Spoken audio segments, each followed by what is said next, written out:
ആ അതെ, ഞാൻ ഡ്യൂട്ടിയിലാണ്.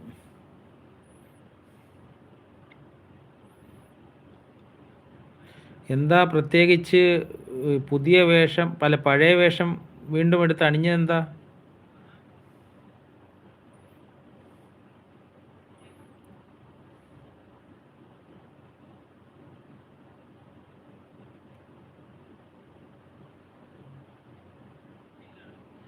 ഏയ്, ഞാൻ വെറുതെ ഇതൊക്കെ ട്രയൽ ചെയ്ത് നോക്കുന്നതാണ്. ഓരോന്നും നമ്മൾ പഠിച്ചിരിക്കണമല്ലോ, എങ്ങനെയാണ് കാര്യങ്ങളെന്നൊക്കെ.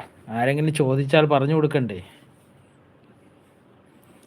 അതുമല്ല, നമ്മുടെ വാച്ച് അവറിനകത്തൊരു അനക്കമില്ല. അങ്ങനെ ഇതിലൊന്ന് ടച്ച് ചെയ്ത് നോക്കിയാൽ അനക്കം ഉണ്ടെങ്കിലോ? അങ്ങനെയൊക്കെ ഉള്ള ചിന്തയാണ്. 10 ആൾ മുകളിലുണ്ട്,